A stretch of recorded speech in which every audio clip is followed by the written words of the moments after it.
you guys should probably be familiar with it at this point, but I'm going to lay across Sam, do a nice belly flop, and push all that lovely air out of him so he can't really breathe super well while we're doing this.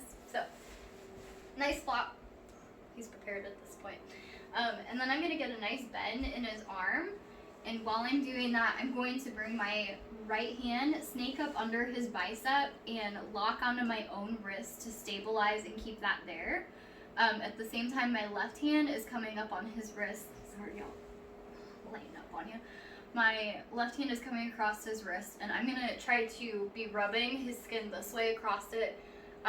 So I want to rub all of that nerve tissue along the bone here and maybe give him a little skin rash at the same time if I do it hard enough.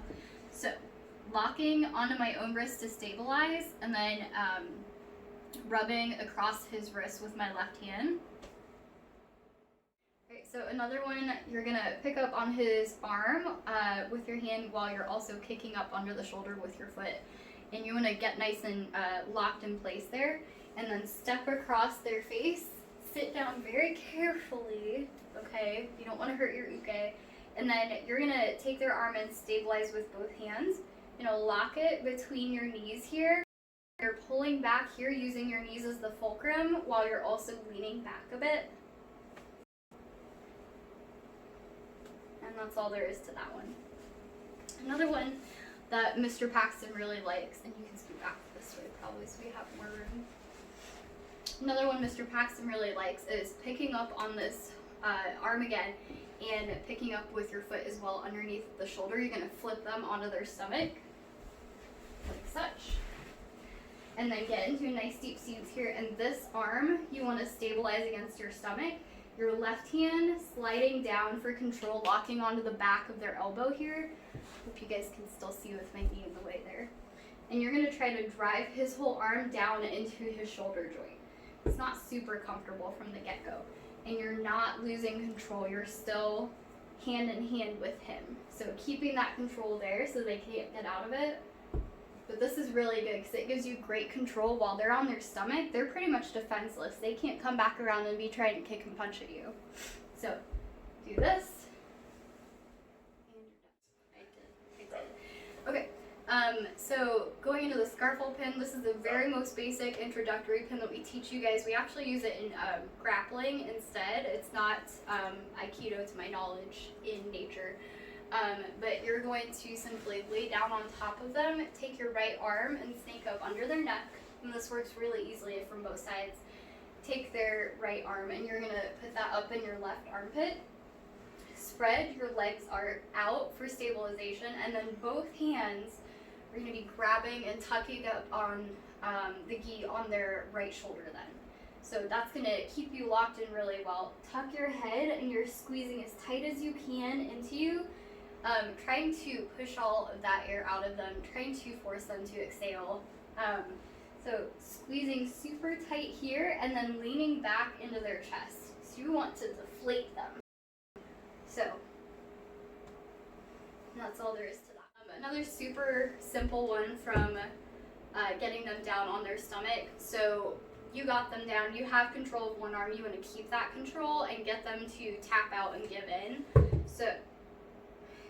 So you're going to take your arm and slide it into the crook of their elbow, create a nice bend here, and then both hands are coming up on top of the back of their hand and you're folding that wrist into itself.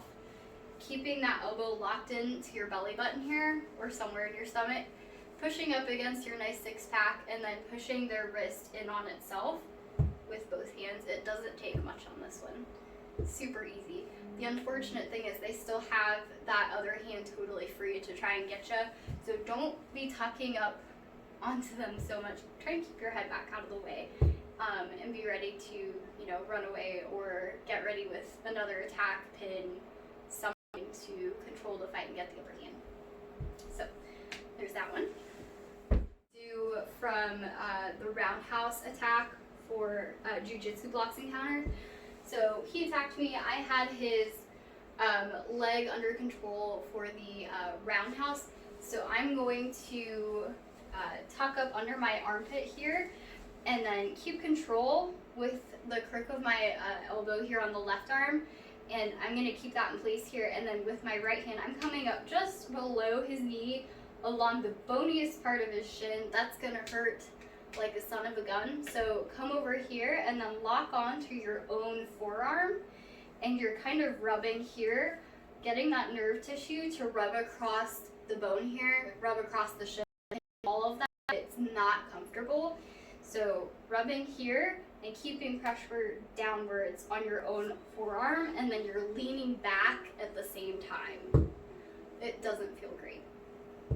Another one from this, if they're still fighting, which he's not at the moment, but just say that he is, you can circle up under the calf and kind of grab control there, and then take your right hand up over top of the knee so you don't lose grip of it, and you're going to swing over and get them onto their stomach from here.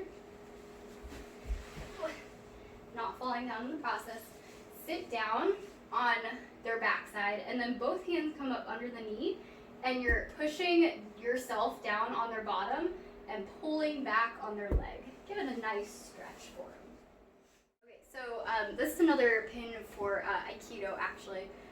You guys probably don't know it. Some of you might have seen it at least. So I'm going to be picking up that arm, and I'm going to pin it up across my left chest and holding that in place with my right hand, and then my left arm is going to kind of seesaw across the back of his, what is this, your bicep here, kind of like I'm playing the violin. It's just a nice little, you'll see.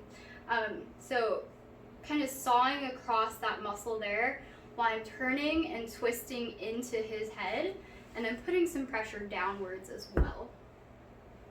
So there's that one.